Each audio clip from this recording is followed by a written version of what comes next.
Good morning, everyone. Welcome to your Rangers Review morning briefing. It is Wednesday, the 3rd of December. It is game day. Rangers heading up to Tayside to take on Dundee United in the Scottish Premiership tonight. To look ahead to the game, I'm joined by a double trouble, Chris Jack and Stevie Clifford. How goes it, Chris? Looking forward to a catch up with yourself and Stevie more than I am my trip to Tannadice tonight. So hopefully this isn't going to be the highlight half hour of my day, and Rangers are going to surprise us later on. Yes, and Stevie is also hot-footing it up to Tannadice. How goes it, Stevie? Good to have you on. Yeah, I'm probably the same excitement levels that Chris shared with us. Yeah, hot-footing up to Tannadice. I'm not so sure that's entirely true, but I shall be there in the away end, yes. Looking forward to it, I think, maybe. I don't know. Until it starts, at least. Yeah, is that the end? It's just behind the goal, that little stand, Stevie. Is that where? Because sometimes I don't know where the tickets are. It's either going to be that one or the kind of one where the camera is, isn't it? So yeah. I can't remember the last time I was at Tannadice. So yeah, I don't remember. I can't remember, but I was there back in the day when Rangers won the league. Oh, how it long for those days. I'm pretty sure I've seen Shota Arveladze score a hat-trick at Tannadice. In a 4-1 win. That kind of rings a bell. So perhaps somebody can remind me. I'm sure Alex McLeish was in charge, but I'm pretty sure I've seen Shota get a hat-trick at Tannadice. So maybe I'm not. Maybe it was one or two. I don't know. But back in the days where it was more fun than it certainly is at this moment. Yeah. Tell you what, folks, what is your favourite Tannadice memory? And try and think of something other than the Loudrup header.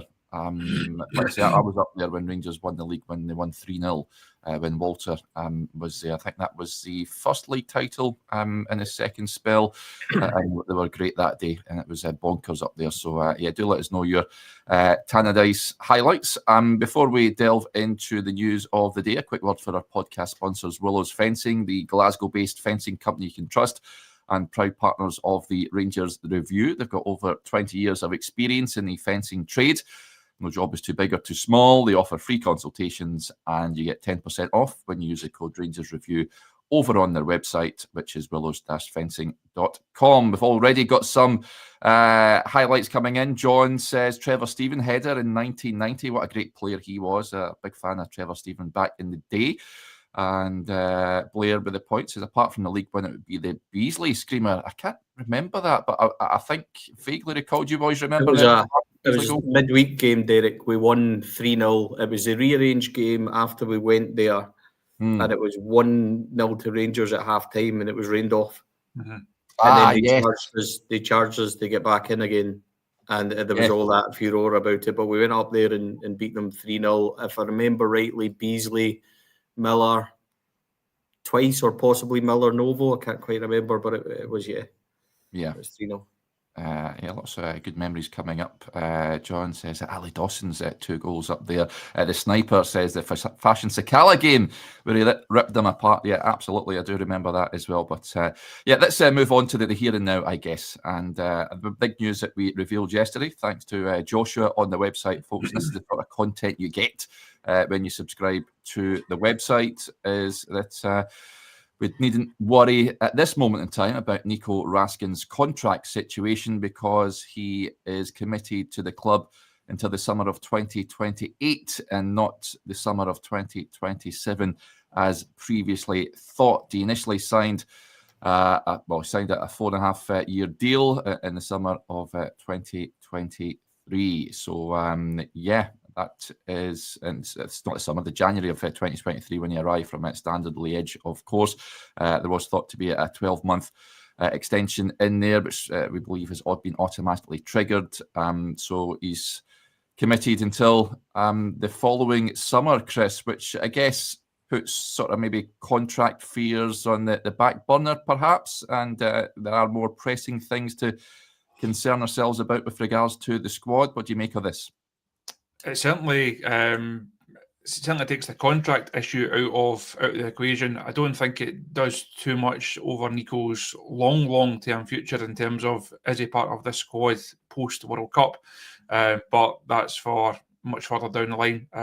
Full credit to Josh for this story. I know it's one that he's been working on for for a while, trying to make sure it's right and trying to get it stood up in various places. So excellent work from him. He's not on the show this morning to take the credit, so I'll have to do my bit and talk it up.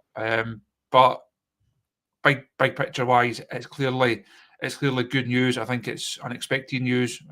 Nico spoke pre-Braga, I think it was. I was up at training ground and spoke to him that day, and he also spoke a lot about the situations at the start of the season and the various situations that he endured during Russell Martin's time. Right now, I think the most important thing for him is to get back to the form that we all know he's capable of, that we have seen. I think that was quite a kind of common theme when Josh broke that news yesterday afternoon. A lot of the reaction was, that's really good news, but, and the big but was, can Nico get back to that kind of form? I think he kind of admitted that himself, that he's not been at it. He's an honest guy. He's not going to shuck that responsibility. He'll know that he can do better. He'll know as well as anyone in that squad that the situation right now is not good enough for Rangers. If he can raise his levels another couple of notches, that certainly helps, because on his day we know that he can be a very, very effective midfielder for this club. Yeah, what do you make of it, Stevie? I was surprised it wasn't sort of public knowledge before yesterday when we had it on the website. But your thoughts on that development? Well, it has kind of been public knowledge, but nobody's ever been able to get it confirmed. It's been on Transfer Market Online and stuff that he was contracted until 2028. But the truth of the matter is that nobody was able to get confirmation of this anywhere. Joshua's been working on this story, as Chris said. I spoke to Joshua about this 6 months ago. And that's not a word of a lie. Chris will be able to tell you that as well, that Joshua has done an incredible amount of work in this. And it just shows you that he could have put that story out and gambled on it 6 months ago because he was right then. But he stood it up and stood it up even more before he made sure that it was absolutely positive. So Rangers aren't the most forthcoming with this kind of information. No. So you have to make sure you get it from elsewhere, and fair credit to him, he's done really well with it. I'm not sure Nico knew about it as such, because he spoke about it a couple of weeks ago, didn't he, in the press, when he talked about he never wanted to leave for nothing and things like that. So, there's a wee bit of, how did it come about? Is it an option that we've triggered, or is it just something that's automatically kicked in? Either way, do you know what? It's really good news, because the ideal outcome for Rangers and for Nico himself is that Nico goes and has a fantastic World Cup and Rangers sell him for 15-20 million.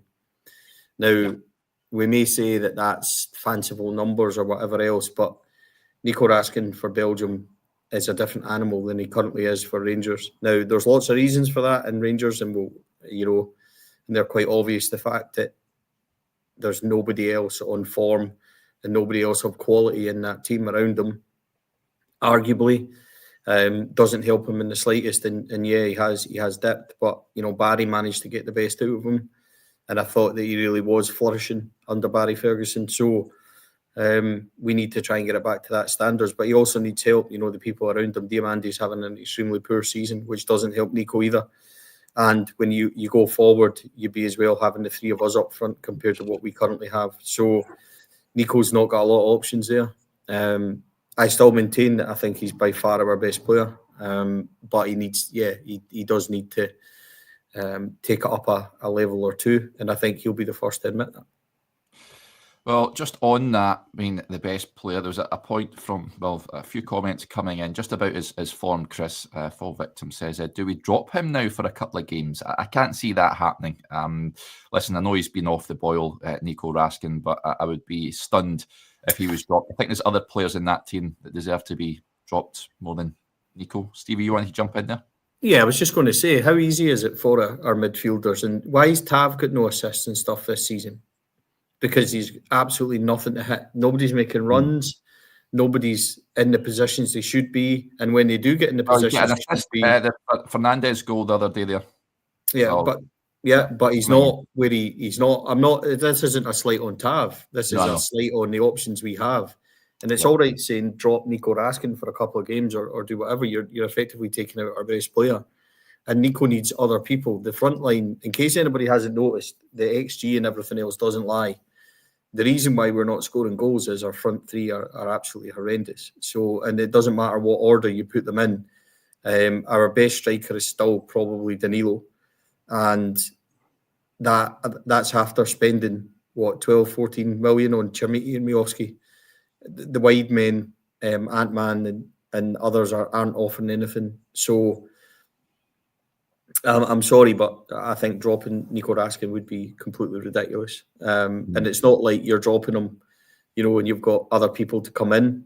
There's absolutely nobody else to come in because everybody else is underperforming as well. So Nico Raskin needs help from others. He needs other people stepping up. And the reason why we're drawing 0-0 with Falkirk and 1-1 with Braga and scraping by Livingston 2-1 is not Nico Raskin. It's the fault of the others that aren't making the runs, that aren't in the positions, that aren't providing and aren't creating. So Nico Raskin can only do so much. And I think dropping him personally would be absolutely ridiculous. You agree with that, Chris? I can't see him being dropped, but I get there's many that are not happy with how he's performing at the moment. He's not the only one. Just to go back to the thought of having you two up front, that's the ultimate big man, little man combination, that isn't it? I'd be all for that. Get it in the mixer with you two in and around the area. Any money would have the same amount of goals as Yusuf Chermiti. I wouldn't back against the two you outscoring the current Rangers strike force. I think, as I said there, Nico has clearly not been at his best, but no one in this team squad has. If you're going to drop him, you have to have a viable replacement in that team or in that group. Is it Joe Rothwell? I think we've seen enough evidence to suggest that it's not Joe Rothwell. Is it Connor Barron? No. I think we'll probably come on and talk about Leo Cameron. He was someone that the manager was asked about yesterday. I would like to see him start tonight, but it wouldn't be at the expense of Nico.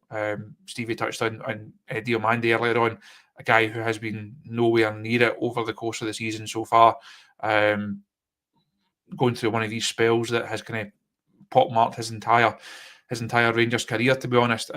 So I'm not against changes being made. As I mentioned the other day, I would like to see Cameron get a shot, like to see Finlay Curtis get a shot, but Nico is one of the first names on the team sheet for me tonight. Yeah, well, that leads us on. David with the point says, what's your team lineup tonight, boys?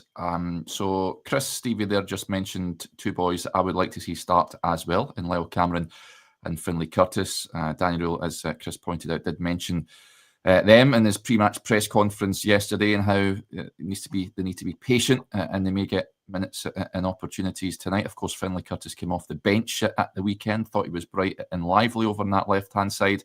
I would be tempted to play him up front. I've got to admit, I don't think he can be any worse than what's being served up at this moment in time. On Lyle Cameron, incidentally, I'd take him over Tello Asgard. I've got no idea why he's not had more minutes. I would have liked to have seen him at the weekend against Dundee United tonight. I'd be throwing him in from the start. I think that's would be something I would like to see. Connor Barron in midfield as well, alongside Nico Raskin. Your thoughts on that, Curtis and Cameron, to start? Would you like to see it, and do you think it's likely? Is this me? Sorry, I was waiting. Yeah, this is you, Stevie. Sorry. Yeah. A couple of things. Please take Max Aarons out of the team and put Jaden McHoma in at left back, and understand why Max has maybe played. You need to look after McHoma, understand that, but he is a very negative player. And the amount of times he went forward and then immediately cut back and passed back, then can we make that change, please? Also, another urgent thing that we need to do, stop moving about Gassama.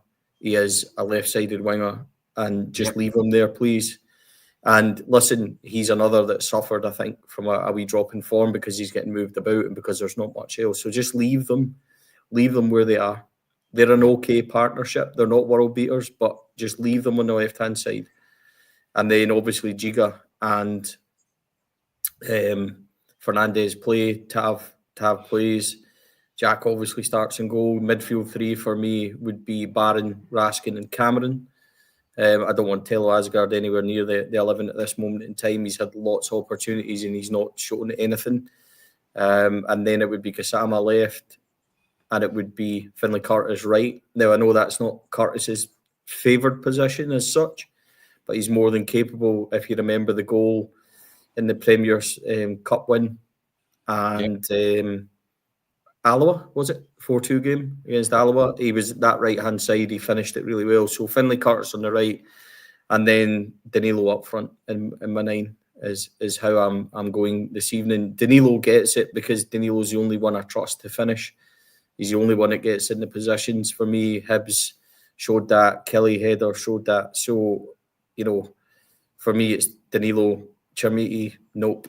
Milovski, just as much as I like the running he does and the kind of his touch and things like that, every time he plays has just been so far off it that I can't justify him starting. So my 11, and I'm sure there'll be plenty of disagreements. There's not really many other options, but my 11 is that. Chris, I thought Nadim Bayrami looked Rangers' most creative outlet at the weekend. Does he start tonight, do you reckon? I would be tempted to play him, I've got to say. I would be tempted not to, I have to say. I think I've been quite clear on Bayrami over the course of his Rangers career. He's just not for me. I think he's got some of the same positives, if you like, as Tello Asgard, but has a lot of the same negatives. Doesn't offer enough, doesn't create, doesn't score, doesn't look dangerous enough, and I don't think he has the work rate for this Rangers side either. So I think when you get to the stage of Bayrami could be the saviour, you've got a lot of questions to answer about how you've managed to get to that situation. A guy who also not in the European squad, overlooked for that. If a deal had been done for him to leave in the summer, no one would have complained if he had moved on. He almost got forgotten about in the summer because there were bigger issues to solve and other players that had to move on first. So I think he's almost in this squad by default. If he gets a start tonight and he can get a goal, get an assist, he can prove me wrong. Great, but like Stevie mentioned, Asgard there having more than enough chances. Bayrami has had 18 months worth of chances at Rangers, and I think you can probably count in one hand the number of them that he's actually taken. See, the thing is as well, if Bayrami does start, that means that Curtis or Cameron are coming out, and everybody wants Curtis and Cameron getting a chance. So I know that's the thing, isn't it? So where does he start? Nadim Bayrami, as Chris says, is on the outskirts of far too many games. He dips his toe in every now and then, like he did at the weekend. A couple of minutes of flashes here and there of what he could potentially do. He's run out of chances for me. So, you play him in the number 10 role, that's fine. That means that Lyle Cameron doesn't play. And I'm more intent on trying to see what Lyle Cameron does. And I think Lyle Cameron has got a better graft and a better industry than Bayrami does for a game at Tannadice, rather, where we need your 10 to dig in a wee bit as well, because they'll inevitably try and double up in the midfield, which means that Raskin and Barron have got a lot to do. And if you stifle them, you need your 10 not only to dig in, but also able to go forward and create. I don't think Bayrami can dig in. I don't think Bayrami is that type of player.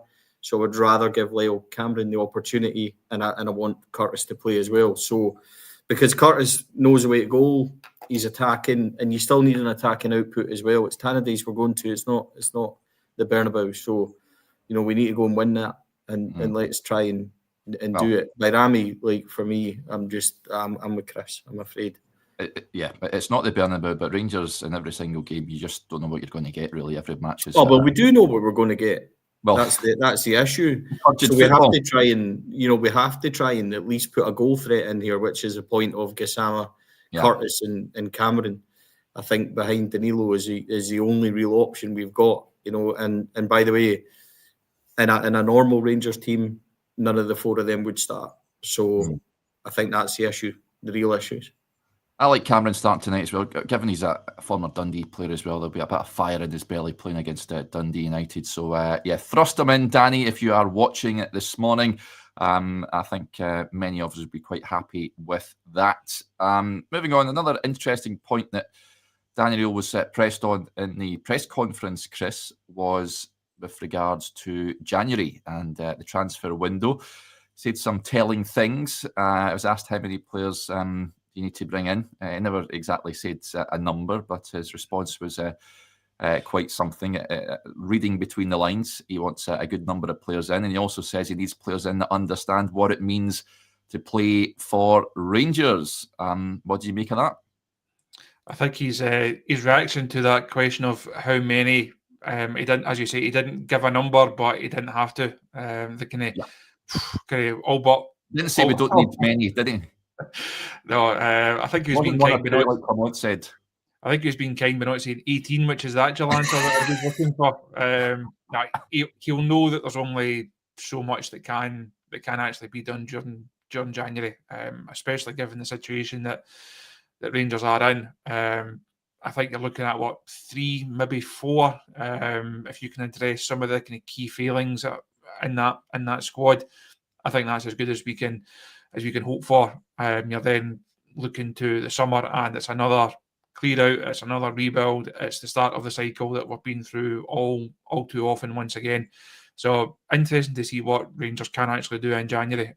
He did say, I asked him about timings of these signings, and he did say the sooner the better. So if you get to the start of the second week and Rangers still haven't done any business, then at that stage there's almost no point, because things could have quickly spiralled out of control by then. If Rangers are going to do business, if they're going to strengthen centre half, at left back, a creative player at number 10, certainly a striker that can actually put the ball in the back of the net. If they're going to do those deals, they need to be ready to go first couple of days. They need them in as soon as possible. If you're still getting to the last week or so of the transfer window and we're still writing transfer stories and we're still saying, there could be 1 or 2 more, Rangers have missed the boat by that stage. It has to be done early. And hopefully that's, you mentioned those conversations that he's going to have with Andrew Kavanagh and the feedback that he's providing all the time. I would think that feedback would have been fairly strong on, this is where we are, this is what we need to get to, where we need to get to. We do it now, or there's almost no point. There's a point, Stevie, from Peter. He says we need at least 6 minimum. What do you see happening in January? Well, it's funny because Danny Rohl gave you an answer, and he kind of masked it by saying, if I tell you I need 6, but I only get 5, you'll all ask where the other one is. And that's an interesting number to come up with. And I think it's probably one where Danny Rohl is at. I think 6 in January, as brutal as that sounds. The answer is 18. Like Chris says, the answer is that this squad needs a complete clear out, which is absolutely ridiculous, but it's true. In January, the issue is, you need 6. But in other Januaries, you could say, well, we need 3 and 2 of them are just to bulk up the squad. We need 6 starters. These 6 that he's talking about, or that he mentioned, or was mentioned in the comment there, they have to be starters. The truth is, we probably need 8 starters, and that then you can mix up. Do you say Jack? Do you say Raskin? Do you say Gassama? Or your 3 that you could probably start? Throw in Tav if you really wanted to, just because Tav needs replaced at some point. But that's the levels you're kind of at. And he even said that. He said it depends on who we can get out. If we get more in and stuff like that. So, listen, January has to be busy. I like Chris's question because he is right. These deals need to be ready to be done. We go, Celtic Park, Aberdeen at home, Aberdeen away within the first 11 days of January. So, by the time that we do get players in, if we're not active and on the ball straight away, it could, as Chris says, it could be not worth it. So, it needs to happen. What do I see happening in January? Rangers have kind of, they've managed to make you expect disappointment in many ways. But if they don't fix it, then what we are currently seeing playing out in front of us will play out until they eventually do fix it at some point. they have to get urgent reinforcements in, and they have to be the right players. In terms of guys that understand Rangers, Chris, and I know Johnny likes to mention this at the time about guys that play in the Scottish Premiership, Scottish boys. I think that is imperative that Rangers bring players that they've come up against before that understand the rigmarole of the Scottish game. Yes, to an extent. I don't think it's a bad thing. But if you look at Celtic's transfer model the last couple of seasons, how many of their Japanese players grew up with posters of Henrik Larsson on their bedroom wall? They've been successful because they're very good players. They've been signed for not a lot of money. They've come in. They're clearly better than the standard of the Scottish Premiership, and they've been very successful as a result. Now, what they have had round about that is guys like a Callum McGregor or Joe Hart or James Forrest, and they've had experienced, good professionals round about that. That's the bit that Rangers don't have enough of. You can put Jack Butland in there, obviously. James Tavernier obviously knows the league and the club and everything that comes with it. It's good, solid operators that Rangers have lacked, and I think that's where the Scottish core, the Scottish contingent then comes in. I wouldn't say just go and sign 2 or 3 guys from the Premiership just because they've been to Pittodrie or they've been to Easter Road before. They still have to have the required quality. You still need to be good enough to be able to wear the Rangers shirt. The problem that Rangers have made, or the mistake they've made too often, is they've signed players that don't actually have the technical ability, they don't have the physicality, and they don't have the mentality. If you don't tick any of those 3 boxes, you end up in the situation that Rangers are in once again, and you've got a squad that's nowhere near fit for purpose. It's about a blend, so you couldn't go and sign a whole squad of guys from foreign lands because they don't know what's expected of them, and they might not understand Glasgow and the club and the game here. Equally, you can't just go and sign a best of Scottish Premiership. So I'm not convinced that a best of Scottish Premiership is going to be good enough. So they have to get that balance right. And too often of late, they've got that balance wrong. Yes, it will be intriguing to see what takes place. I've said it before, they need to have players in holding the scarf above their head. I want 3 on the 1st of January, back to back, no nonsense. Get them in, and then in that starting 11 by the time that Rangers go to Parkhead. So yeah, over to you, Rangers. Right, we'll wrap up. Just some more Tannadice highlights coming in, and I like this one. This caught my eye. Hamilton 1511. Derek, my girlfriend Halna loves you. She is at work and will watch later to say hi in wave. So yeah, hi Halna. Hopefully you have a wonderful day. Stevie's shaking his head. Yeah. So there's no way you do that if that's somebody called Bobby that loves you at work and says hi later, man. That's honestly. So there you go. If you love me, Stevie, or Chris, then do let us know in the comments, folks, and we'll give you a shout out. Some Tannadice memories. This one here, I remember Bobby Russell scoring in a 1-0 win. Love this. Bluebell says, got a puncture on the way up just outside Dunblane in my mini car, and my pals lifted it up to change the tyre. Rangers won 3-0 though, so worth it, long time ago. And Scott says, first game at Tannadice was when Super was made captain for the first time. We scalped them 4-0 in September 1992. Chris has had enough, so he's decided to leave early, which is a first, but there you go. Full Victim gets in touch. Stevie says, love you, Stevie, mate. Giza wave. So if you don't mind giving Full Victim a wave, he's not... there you go. There you go. Right, that will do it there, folks. Chris has decided to rejoin us here, so we'll see if he wants to reappear. There he goes. There you go, Chris. How's it going? I wasn't upset that I never got a shout out there. I didn't take it personally. My internet just decided to pack in. I didn't take the huff or anything there, so I'm back. Did I miss any more shout outs in that 10 seconds that I was gone? Andy invited you around for dinner to watch the game tonight. No, Stevie got a shout out, but if there's any love for Chris, please, folks, and then do comment in. Yeah, we'll wrap up there for now. Chris will be back. See, before we go, and on just before we go, very quickly, I'm just going to throw this out there just to upset everyone.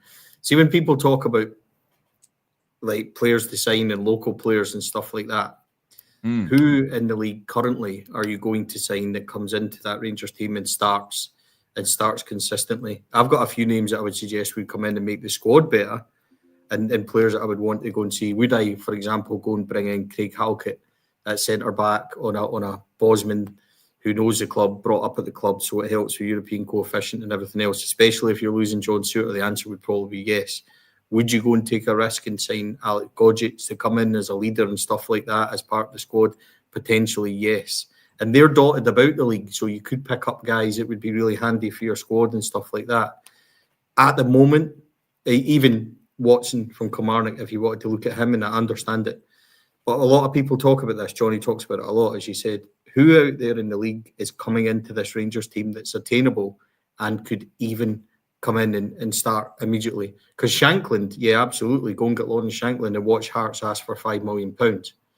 Watch Bowie, watch them ask for £5 million and more for them. So who out there currently can Rangers get that's attainable and would make the difference? Now, we could say lots of players because Rangers are in a bit of a rut at the moment.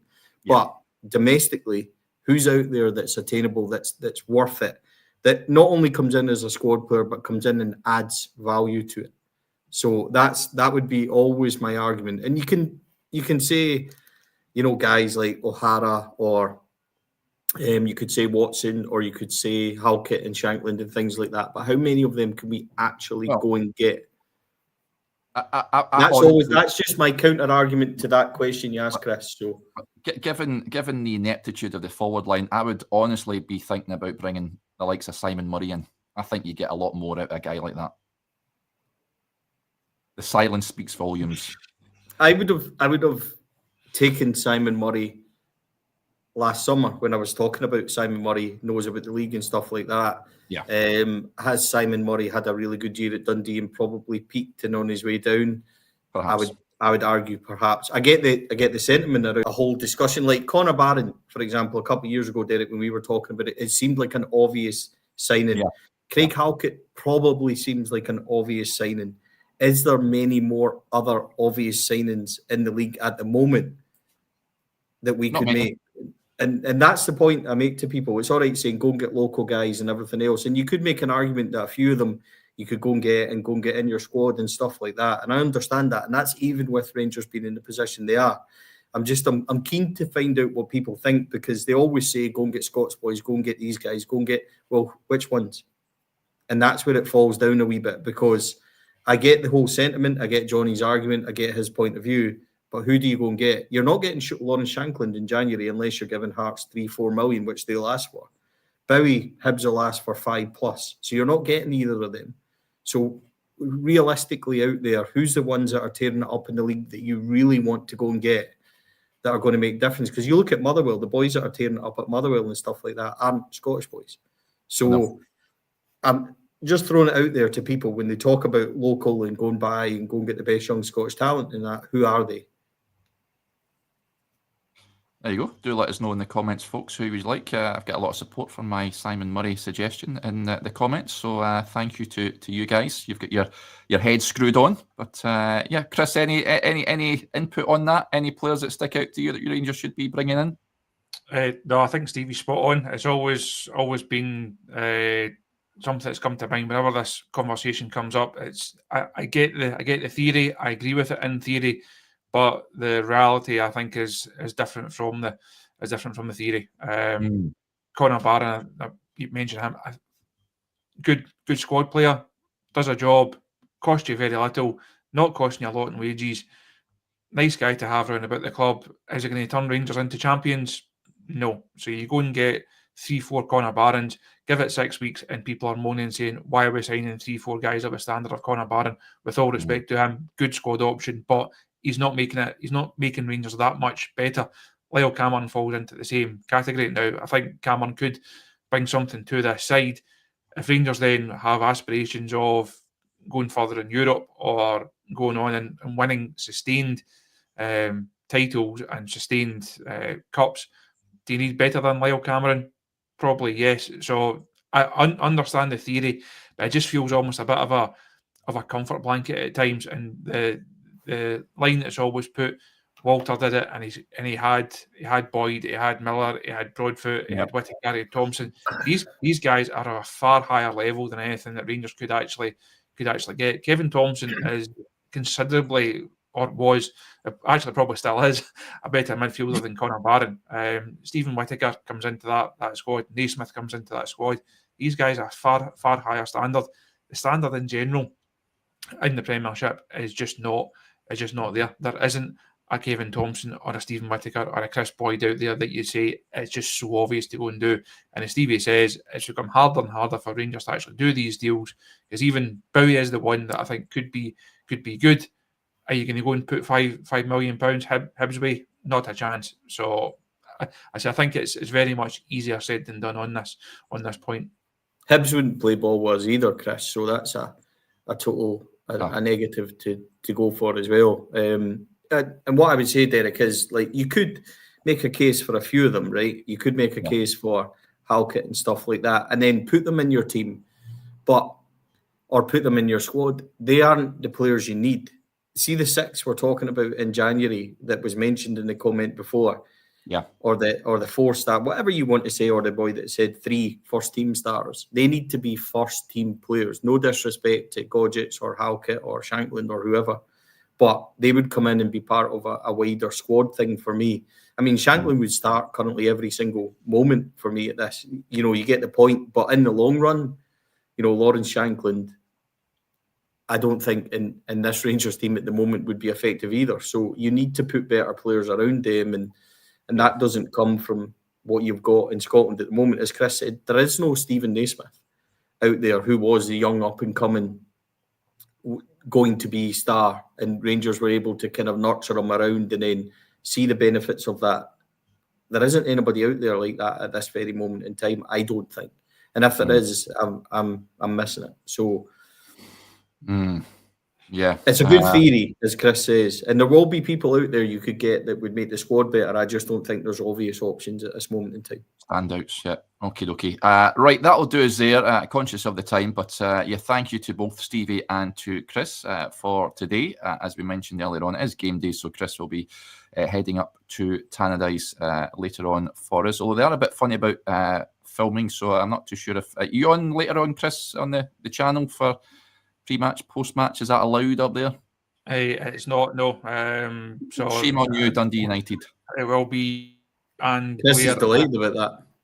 Josh and Blair are the top podcast team for the evening. So people will have to go on the website and read my instant analysis if they want my thoughts on the events of the 90 minutes. I may be back on the show at some point this week. We'll see how the next couple of days go. Well, enjoy the trip up, lads. Hopefully it's a successful one. And thank you to each and every one of you for tuning in to the show this morning. And we'll chat again soon. Bye for now.